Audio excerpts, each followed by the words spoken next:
오늘 우리는 말씀을 통해서 내 안에 가장 깊은 곳을 성령의 비추심을 통해서 좀 들여다보는 시간을 갖기를 소망합니다. 오늘 설교 제목 우리 다 같이 한번 읽어볼까요? 여러분들 주보에 있으실 텐데 설교 제목 다 같이 한번 시작. 내 안에 빌라도와 바라바 그리고 십자가. 오늘 제목입니다. 과연 내 안에 빌라도의 비겁함과 바라바의 죄성이 어떻게 자리 잡고 있는지, 그리고 그것을 어떻게 십자가의 은혜로 덮을 수 있는지 성령의 비추심을 받는 귀한 시간 되기를 간절히 소망합니다. 요한복음 18장의 말씀은 인류 역사상 가장 불법적이고 인간의 최악상을 나타내 보여주고 있는 부조리한 재판 현장을 생생히 보여주고 있는 말씀입니다. 오늘 말씀을 통해서 세상의 헛된 힘을 쫓아 살아가는 우리의 연약함을 회개하기 원합니다. 그리고 나를 대신해서 십자가를 지신 그 크고 놀라운 대속의 은혜를 고백하며 살아계신 그 하나님을 깊이 만나는 은혜의 시간 되기를 간절히 소망합니다. 28절 말씀을 볼까요? 그들이 예수를 가야바에게서 관정으로 끌고 가니 새벽이라. 그들은 더럽힘을 받지 아니하고 유월절 잔치를 먹고자 하여 관정에 들어가지 아니하더라. 새벽이 밝아왔습니다.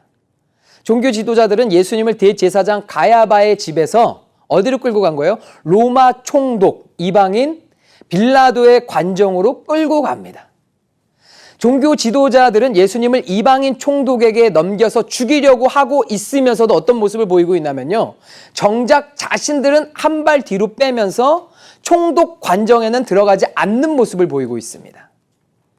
이방인의 처소에 들어가면 부정해지기 때문에 유월절 만찬을 먹을 수 없는 종교적 규례 때문에 이들은 이런 모습을 보인 겁니다.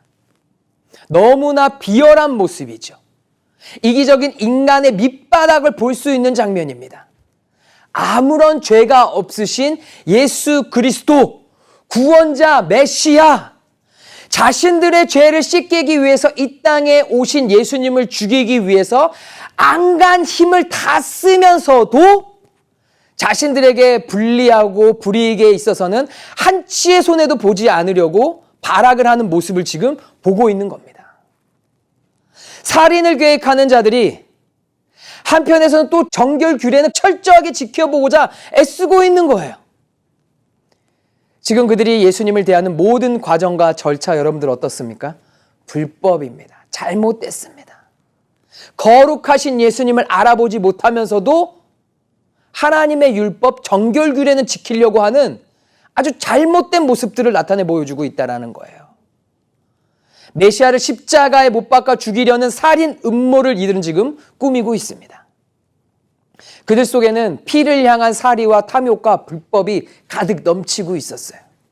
그러면서도 겉으로는 최대한 거룩한 척, 하나님을 가장 사랑하는 척, 그러면서 유월절 행사에 참여하기 위해서 부정해지지는 않으려고 의식적인 정결을 유지하겠다고 온갖 위선으로 몸을 사리고 있는 모습을 보이고 있는 겁니다.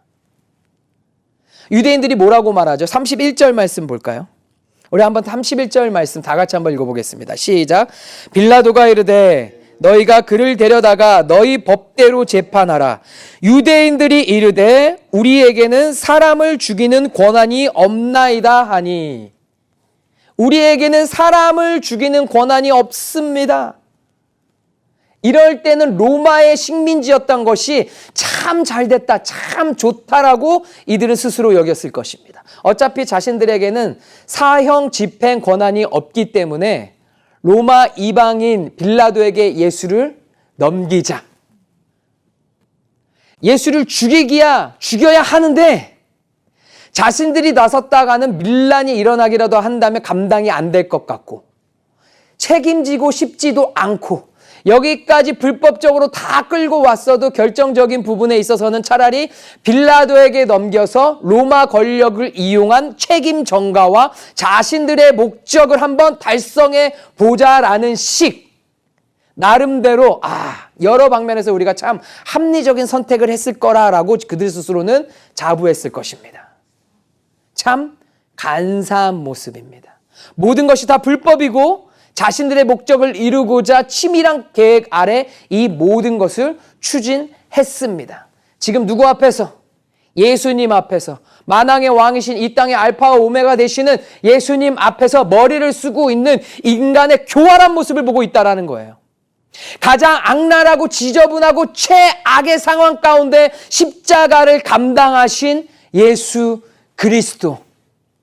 그들이 예수님을 심판했다고 자부하고 있지만요, 전혀 그렇지 않습니다. 지금 이 상황, 진리 대신 예수님께서 인간의 처절한 바닥과 죄악상을 빗대신 예수님 앞에 적나라하게 다 드러내게 하시면서 선한 것 하나 없는 인간의 죄성을 심판하고 계신 상황인 거예요. 봐라, 너희의 모습이다. 너희의 실체다. 이것이 너희의 현실이다. 그리고 이것이 저와 여러분의 모습입니다. 은혜 없으면, 예수님 없으면, 십자가의 보혈의 구속과 구원의 은혜가 없었으면 우리의 모습이 이렇다라는 거예요. 인간은 예수님 없이는 구원받을 수 없는 죄인입니다. 죽을 수밖에 없는 죄인입니다. 지금 이 모든 여정은 종교 지도자들이 예수님을 심판하는 것이 아니라 예수님께서 이들의 죄악상을 심판하고 있는 실상이다라는 거예요. 깨어 있어야 합니다. 예수님이 드러나게 하실 때, 빛 가운데 적나라하게 다 나타나게 하실 때, 그때가 기회라는 거예요. 이들이 그때가 기회였습니다. 자신들의 밑바닥을 보고 돌아왔다면 이들에게는 구원이 있고 은혜가 있는 것이죠. 그렇지 못하다라면 자신들이 뿌려온 열매를 자신들이 맞아들여야 될 것입니다. 깨어 있어야 됩니다. 지금 이들을 이용하고 있는 사탄 마귀들은 지금도 사람들을 이용해서 자신들의 목적을 성취하기 위해 혈안이 되어 있다는 것을 우리는 깨달아야 될 줄 믿습니다.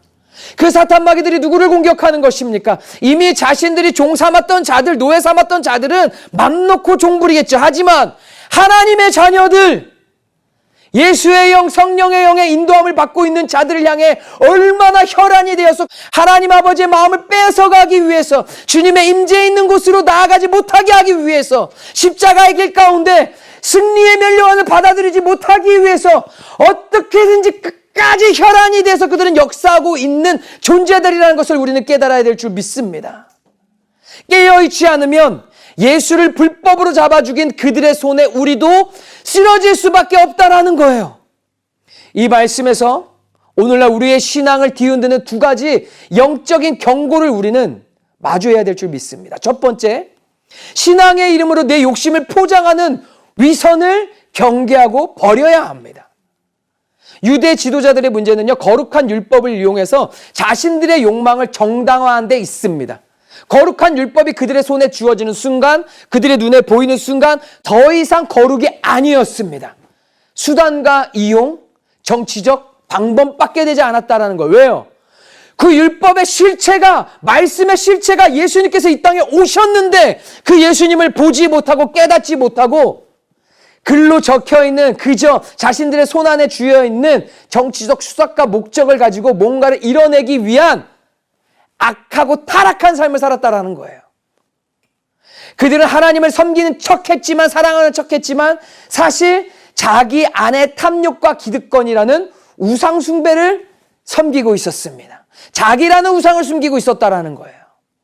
우리는 얼마든지 신앙의 이름으로 내 욕심을 보기 좋게 포장할 수는 있을 것입니다. 입으로는 하나님의 뜻을 위하여, 교회를 위하여라고 거창하게 말하지만 사실은 이미 내가 원하는 결론을 마음속에 다 정해놓고 성경 말씀을 쓱 끌어다가, 교회라는 것을 쓱 끌어다가 하나님과 전혀 관계없는 자기 합리화를 이루기 위해서 불법적으로 오늘 말씀과 같이, 이들과 같이 자기 우상 숭배를 하고 있는 모습이 있다라는 거예요. 아무리 따져봐도 하나님의 임재가 없고 주님의 마음이 없는데, 세상적 성공만이 있는데 그것을 슬그머니 가져다가 자신의 성공과 욕심과 안위를 위해서 무엇을 이용해 먹는 겁니까? 지금 눈앞에 예수님이 있는데 율법 들먹이고 있는 종교 지도자들과 같이, 유대인들과 같이 오늘날 똑같은 모습이다라는 겁니다. 깨닫게 된다면, 성령의 빛이 비춰지고 있다면 하나님 앞에 회개함으로 돌아가야 됩니다. 다시 나아가야 돼요.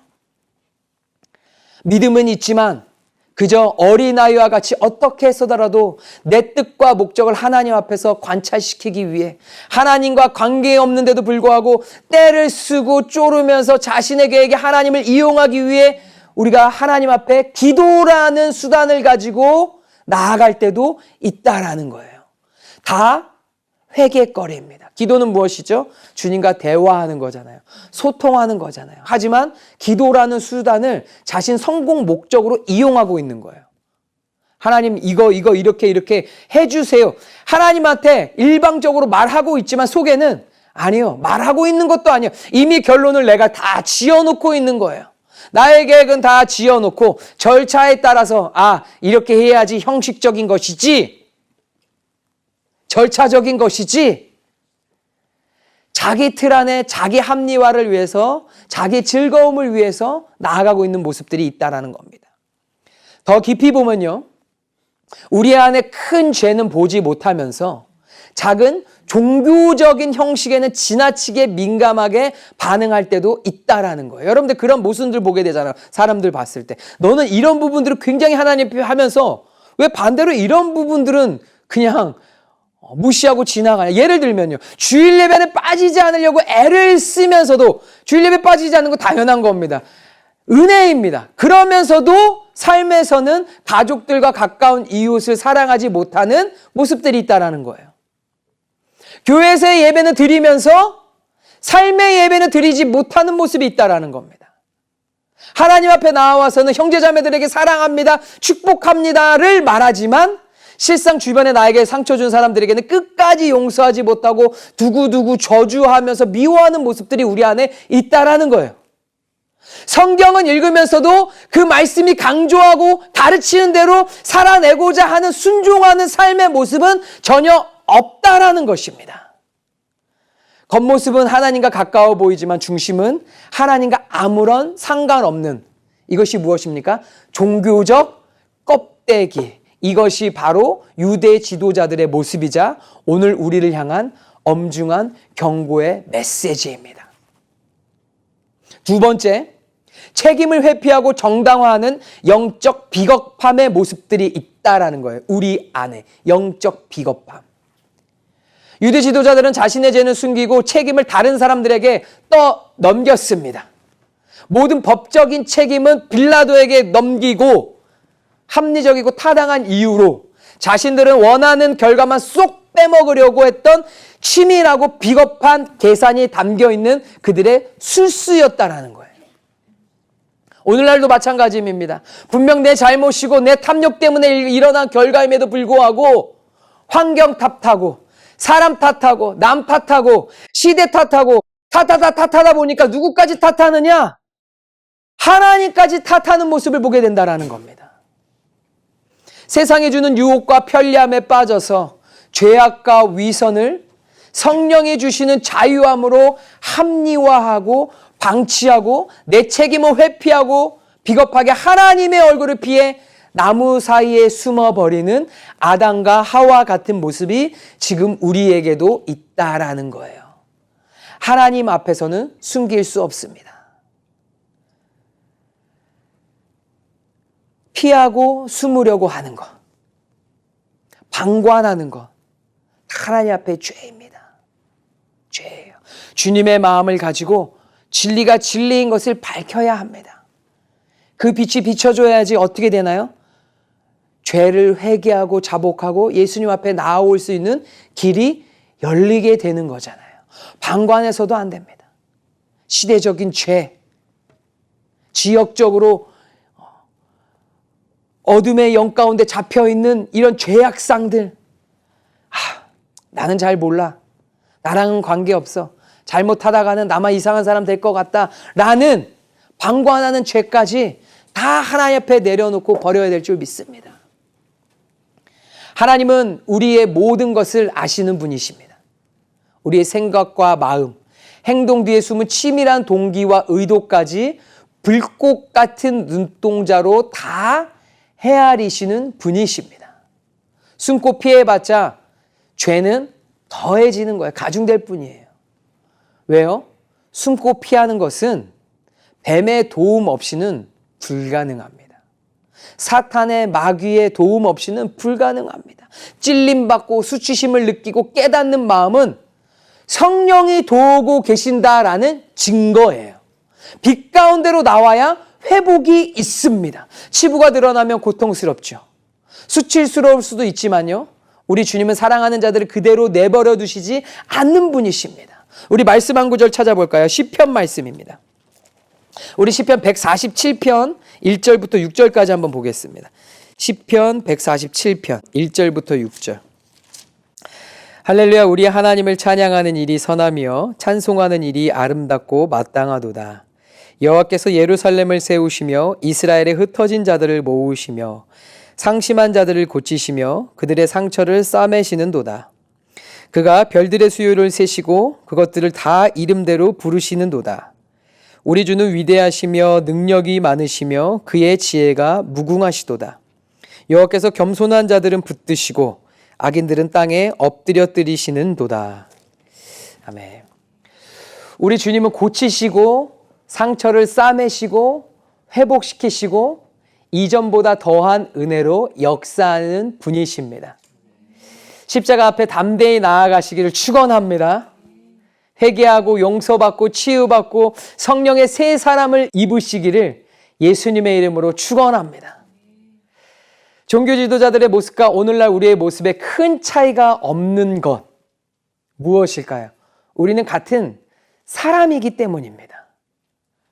그러나 이들과 우리가 완전히 달라야 하는 것, 우리는 구별된 그리스도인이기 때문입니다.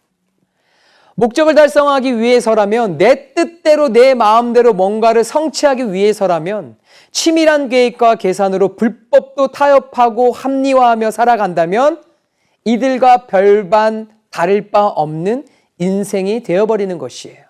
하지만 내 삶을 성령의 빛 가운데 비추심을 받으면서 치밀하게, 계획적으로, 세밀하게 내 모든 것을 다해 하나님 앞에 내 죄를 회개하고 토해내며 나아간다면 우리는 어두운 세상으로부터 부르심을 받은 빛에 속한 하나님의 자녀로 살아갈 수 있다는 것을 여러분들 믿으시기를 축원합니다.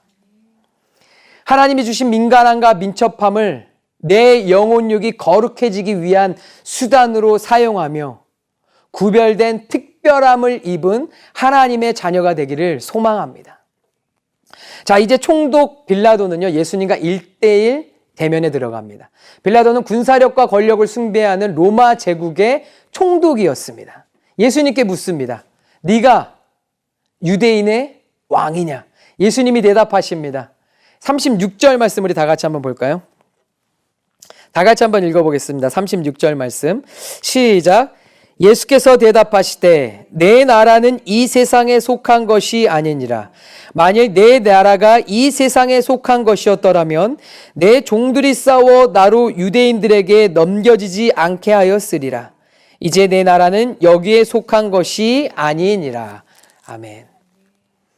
로마로 대변되는 세상의 나라는 군사력, 경제력, 처세술, 그리고 다른 사람들을 짓밟고 올라서는 권력의 기초에 있었습니다. 그러나 예수님 말씀하신 거, 내 나라는 너네가 생각하는, 너네가 기반하고 있는 그런 것과는 전혀 다르다. 빌라도가 대표하는 로마 제국은요, 권력 위에 세워진 나라였습니다. 그러나 예수님은 전혀 다른 나라를 선포하셨습니다. 세상 나라는 힘으로 유지되지만 하나님 나라는 철저히 진리 위에, 사랑 위에 기초하고 있습니다. 빌라도는 예수님께 38절에서 이렇게 묻습니다. 진리가 무엇이냐? 여러분, 빌라도가 무슨 의도로 이런 질문을 했을까요? 또 이 뒤에 말씀을 보면요, 이 질문을 던져놓고는 예수님의 대답을 들을 생각은 하지도 않고 곧바로 유대인들에게 가버렸습니다. 빌라도가 이렇게 생각했을 겁니다. 진리? 그런 게 어딨어? 네가 말하는 진리가 어딨어? 네가 말하는 절대적인 진리 같은 게 이 세상에 정말 존재한다라는 것이냐? 그런 거는 없어. 빌라도는 로마 권력 세계에서 수단과 방법을 가리지 않고 살아남은 철저한 정치인입니다. 그 자리까지 가기 얼마나 얼마나 노력을 하고 얼마나 죄를 지었겠습니까? 또한 얼마나 그 세상적 기준에 부합하기 위해서 공부를 많이 했겠습니까? 그가 경험한 세상은 힘있는 사람이 진리를 만드는 세상이었다라는 거예요. 지금 우리가 사는 세상과 별반 다르지가 않죠. 사실상 지금도 똑같습니다. 정의보다는 권력, 원칙보다는 실리, 진실보다는 정치적 계산, 하나님의 지혜보다는 똑똑함의 지식, 세상적 지식이 지배하는 세상이 되어버렸다라는 거예요. 빌라도에게 진짜 중요한 것은 눈에 보이지 않는 진리가 아니라 그저 살아남아야 하는 처세술밖에 없었습니다. 정치적 목적밖에 없었다라는 거예요. 사실 빌라도는 정치적으로 매우 불안한 위치에 이 상황 가운데 위치해 있었습니다. 로마 황제 티베리우스의 신임을 잃을까 봐 늘 두려워했고요. 잘 보이기 위해서 어떻게든지 노력했고요. 유대 지도자들과 충돌이라도 나면 밀란이라도 일어나는 것을 엄청나게 부담을 갖고 두려워했던 인물이었습니다. 또한 헬레니즘 철학 세계에서 수많은 진리를 가장한 철학 사상이 존재했는데요. 스토아 학파, 에피쿠로스 학파, 플라톤주의 등등등 각자 저마다 진리를 주장하고 있었던 시대였다라는 거예요. 빌라도 역시 그런 문화 속에 살았기 때문에 회의주의에 빠져서 도대체 진리가 뭔데? 이렇게 말하고 있는 모습을 이 세상의 진리 대신 예수님 앞에서 질문을 던지고 있다라는 겁니다. 비록 빌라도가 그런 철학과 허무함과 공허함 속에서 이런 선택을 했다고 우리가 100번 양보해서 이해를 해보려 한다라고 해도요. 정치, 철학, 문화를 핑계 삼아서 그의 선택이 절대 진리신 하나님 앞에서 정당화될 수는 없습니다. 왜냐하면요, 빌라도의 진짜 문제는 진리를 몰라서가 아니라 알면서도 진리에 순종할 용기가 없었다라는 것이 문제였다라는 거예요. 여러분들 실제로 빌라도는요, 예수님의 무죄를 성경에서 여러 번 선언했습니다. 요한복음에만 해도 3군데가 나옵니다. 문제는 진실을 아는 것과 진실을 따르는 것은 전혀 다른 차원의 문제다라는 거예요. 빌라도는 예수님에게서 아무 죄도 찾지 못했다고 3번이나 선언하면서도 군중들의 폭동이 두려워서 결국 타협하고 말았습니다. 아는 것이 중요하지 않다라는 거예요. 그렇게 믿은 것을 순종함으로 살아야 한다라는 겁니다. 그래도 빌라도는 착한 사람이네 인정했으니까가 아니다라는 거예요. 그것이 천국으로 이끌 수 없다라는 거예요. 믿음은 무엇을 이끌어간다라고요? 우리의 삶의 순종의 모습을 이끌어간다라는 거예요. 말로만 믿는다고 한다고 해서 여러분들 우리가 입술만 구원받아서 되겠습니까? 영혼육 전 인격의 총체적인 구원인 거죠. 아는 것 자체가 순종으로 이끌지 못한다면 그저 똑똑함의 지식에 머물 수밖에 없는 겁니다. 그것은 믿음이라고 하지 않지요. 그것을 우리는 신념이라고 합니다. 사상이라고 합니다. 이념이라고 합니다. 자신을 구원한 예수님을 그저 그렇게 취부해버리는 안타까운 인생이 되어버린 것이에요. 진리보다 자신의 자리와 권력을 더 중요하게 여겼기 때문에 무엇을 한 겁니다? 포기하지 못하는 영역이 분명히 있었다라는 거예요. 진실을 알고도 진리를 알고도 드러내지 못하는 죄를 범하고 있다라는 거예요. 방관자의 자리에 같이 무너져 버리는 처절한 실태를 우리는 보고 있다라는 겁니다. 그의 삶 자체가 진리는 알지만 따르지 않는 사람의 비참한 결말을 그대로 보여주고 있습니다. 오늘 우리는 어떠한가요? 우리 역시 몰라서 죄를 짓지 않나요? 몰라서 짓는 죄도 있겠죠. 하지만 대부분의 죄들이 어떤 죄입니까? 알면서도 순종하지 못하기 때문에 쓰러지고 또 주 앞에 나와서 가슴을 치며 회개하는 것 아니겠습니까? 그럼에도 불구하고 우리에게 축복은 무엇입니까?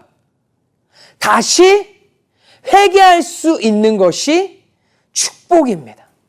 다시 하나님께로 돌이키고 반복된 죄의 고리를 모두 끊어버리고 하나님의 뜻에 내 삶을 맞춰 나아갈 수 있는 기회가 있다라는 것, 그것이 바로 예수 안에 누릴 수 있는 큰 축복이라는 거예요. 빌라도는 진리가 무엇이냐 냉소적으로 묻고 떠났지만 오늘 우리는 진리이신 하나님의 음성에 귀 기울이고 응답하시는 말씀을 가슴 깊이 새기고 내 삶을 굴복하고 순종하는 단계까지 나아가야 한다라는 거예요. 너무 감사하고 감동적이죠. 왜요? 성령 하나님이 우리와 함께 하시고 우리를 돕고 계시기 때문에. 우리가 사는 이 세상도 끊임없이 빌라도처럼 우리에게 속삭입니다. 진리가 밥 먹여주냐? 교회가 밥 먹여주냐? 네가 믿는 그 하나님이 너를 밥 먹여주냐는 거예요. 제가 고등학교 졸업하고 신학교 처음 들어간다고 했을 때 주변에서 수많은 분들이 이 얘기를 했습니다. 분들이라 하면 어른들도 포함됩니다. 가까운 분들, 먼 분들 만나면요. 몰랐던 사람들, 아는 사람들, 수많은 사람들이 얘기합니다. 하나님이 밥 먹여주냐? 잘 생각하라. 지금 너의 인생의 방향이 달라지는 순간이야. 엄청나게 가르침을 주려고 하고요. 질린 것 마냥 말하는데요. 제가 당당하게 얘기했습니다. 뭐라고 얘기했을까요? 네, 하나님이 밥 먹여 주십니다. 할렐루야. 하나님이 영원한 양식을 주셨습니다. 아는 분들은요, 몇 년 지나고 제가 하나님이 저에게 어떻게 밥 먹여주셨는지를 실질적으로 제 삶을 보면서 제가 더 이상 변명하지 않고 말을 하지 않아도 고개를 끄덕이며 누구를 인정할 수밖에 없었을까요? 하나님을 인정할 수밖에 없었습니다. 너 뭐 한다고 교회 가서 그렇게 하니? 젊은 인생. 너 뭐 한다고 교회에다 그렇게 다 돈 갖다 바치니? 너의 인생. 불쌍히 여겼던 분들이 불과 몇 년 뒤에 끄덕이며 할 말을 잃게 되는. 그렇다고 해서 그분들이 고백하고 구원의 길까지 이르는 그런 은혜가 있었다면 참 감사해요. 하나님이 그렇게 인도하실 거라고 믿습니다. 세상은 말하지만요. 세상을 뛰어넘는 그들이 알 수 없는 지경에 하나님의 은혜가 저와 여러분들 가운데 있다는 걸 여러분들 고백하시길 바랍니다. 할렐루야. 사실 우리는 고백하지 않습니까? 하나님이 밥 먹여 주셨어요. 그 밥이 단순히 이 밥뿐만 아니고 우리가 사실은 강조하는 밥이 어떤 밥입니까? 영원한 생명의 양식. 아침마다 새벽마다 기도할 때 부어주시는 양식. 정말 스트레스 받고 고통스러울 때 여러분들 밥이 목에 넘어가나요? 안 넘어가잖아요. 그런데 영원한 양식, 말씀을 먹을 때, 찬양할 때, 예배할 때 우리의 영혼이 살아나잖아요. 우리에게 필요했던 것은 밥이 아니라 생명의 양식, 하나님의 말씀, 은혜였다라는 것입니다. 할렐루야. 그 하나님께 우리는 감사할 수 있는 것입니다. 할렐루야. 세상은 그렇게 밥 하면서 돈 하면서 명예 권력하면서 유혹합니다. 그러나 그리스도인은 썩어지지 아니할, 사라지지 아니할 힘의 논리가 지배하는 하나님의 나라에 소망을 두고 영원한 곳에 소망을 두고 영원한 능력이 있는 십자가의 진리를 붙들고 좁은 길인 것 같지만 승리의 길, 영광의 길을 걸어가는 구별된 모습으로 축복을 받으며 저와 여러분이 나아가고 있다라는 것이 참된 할렐루야 영광이다라는 겁니다. 세상의 힘과 권력은 결국 흔들리고 무너집니다. 썩어질 면류관. 여러분들 이번 주에 우리 고린도전서 말씀 새벽에 나누면서 묵상했잖아요. 운동선수에게 주어지는, 고대시대 운동선수에게 주어지는 그 면류관은 어차피 썩어져서 없어질 면류관이었지만 하나님이 주시는 것은 영원히 함께할 생명의 영광의 면류관이다라는 거예요. 영원한 진리이신 예수 그리스도, 영원히 다스리시는 알파와 오메가 되시는 주님이십니다. 이 진리 앞에 서서 타협 없이 방종하지 않고 믿고 순종함으로 나아가야 될 줄 믿습니다. 이제 예수님의 무죄함을 알았던 빌라도는요, 명절 특사 제도를 이용해서 예수님을 풀어주고자 꼼수를 부리게 됩니다. 그래도 애틋하게 어떠한 노력들은 했다라는 거예요. 그러나 종교 지도자들에게 선동된 무리들은 무섭게 소리를 치죠. 뭐라고 소리치죠? 이 사람이 아니야. 바라바야. 바라바를 풀어줘라.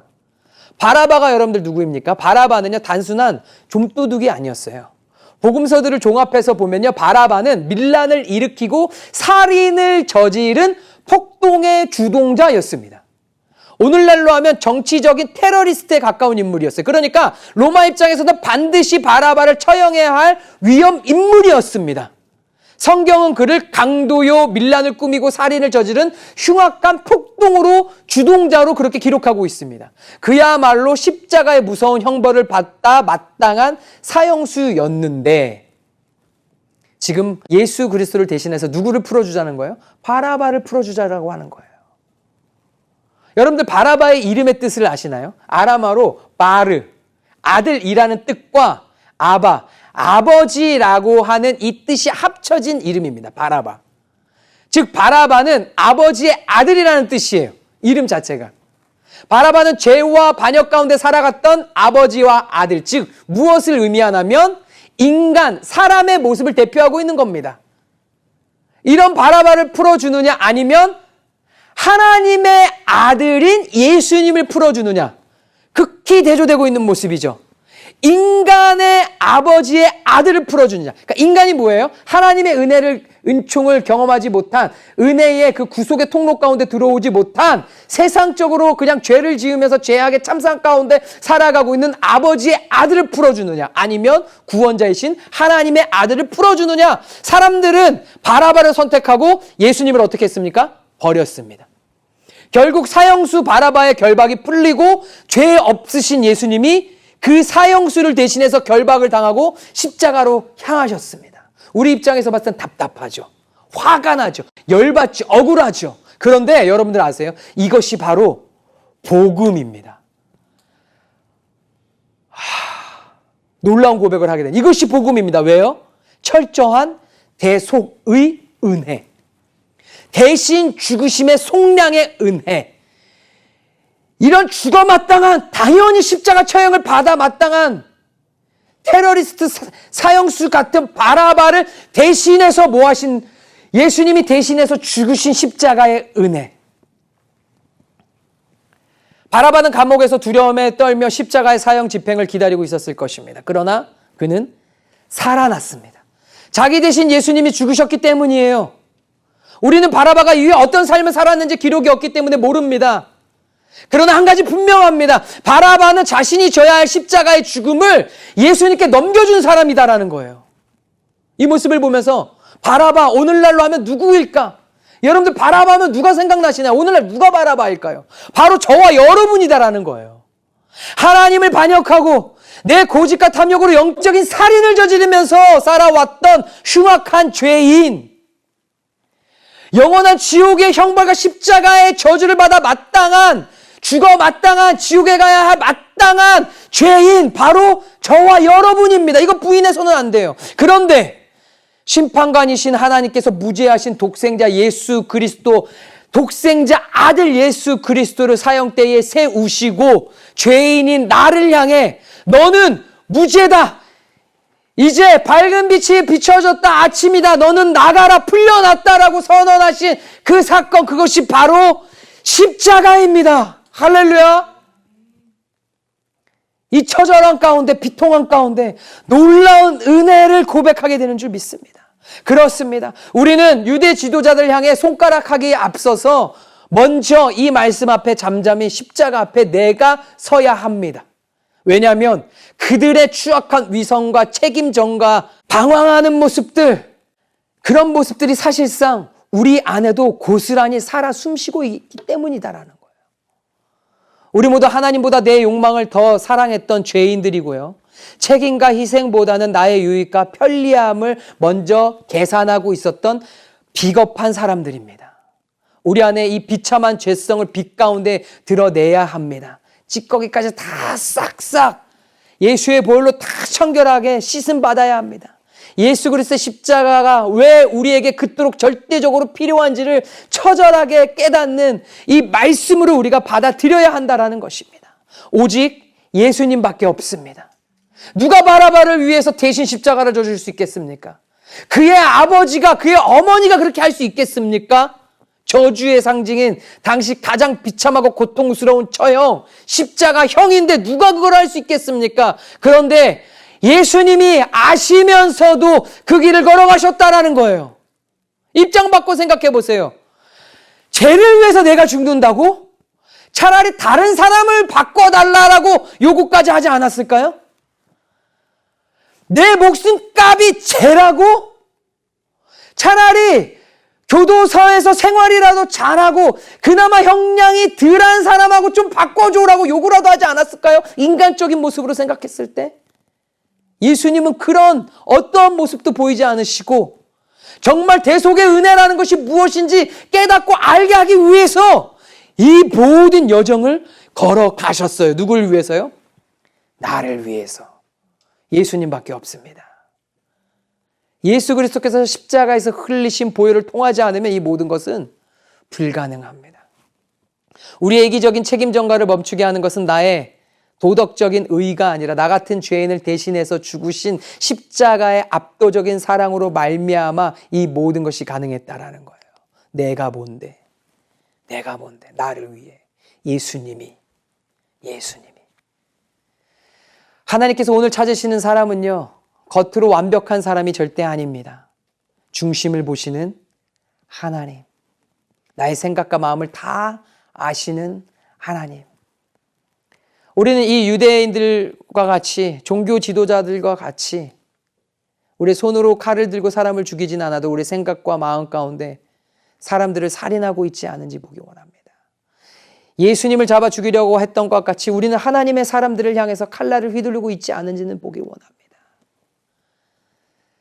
자신의 죄를 그럴듯하게 숨기는 그런 사람이 아니라 그 부끄러운 모습을 있는 그대로 십자가 앞으로 가져와서 주님 앞에 비추심을 받고 우리는 회복의 자리로, 하나님의 형상을 회복하는 자리로 나아가야 될 줄 믿습니다. 우리 사랑하는 성도 여러분, 이제 우리가 정직하게 고백하기 원합니다. 내 안에 빌라도와 바라바, 그리고 십자가는 더 이상 남의 얘기가 아니다라는 거예요. 우리 모든 인간과 사람에게 해당합니다. 하지만 다시 한번 강조드리지만 주의 은혜를 벗어나면 인간과 사람, 세상의 인생밖에 되지 않지만 성령을 의지하면 무엇이 된다고요? 구별된 그리스도인이 된다라는 거예요. 진리를 알고도 타협하는 나의 비겁함이 빌라도의 모습이고요. 하나님을 반역하고 내 욕심만 챙기려고 흉악한 사형수 바라바가 바로 내 모습입니다.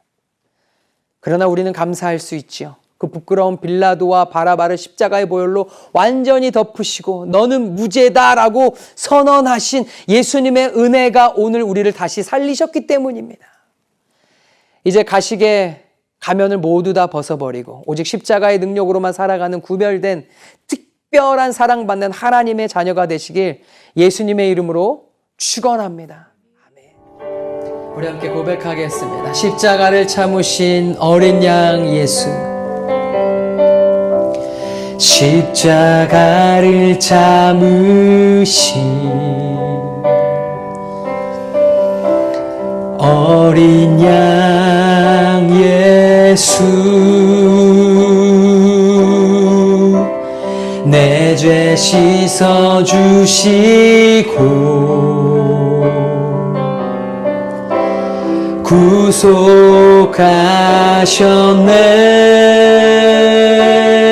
구속하셨네. 어둠을 물리치신 세상의 빛 예수, 세상의 빛 예수, 영광의 빛 비추사 자유케 하시네. 자유케 하시네.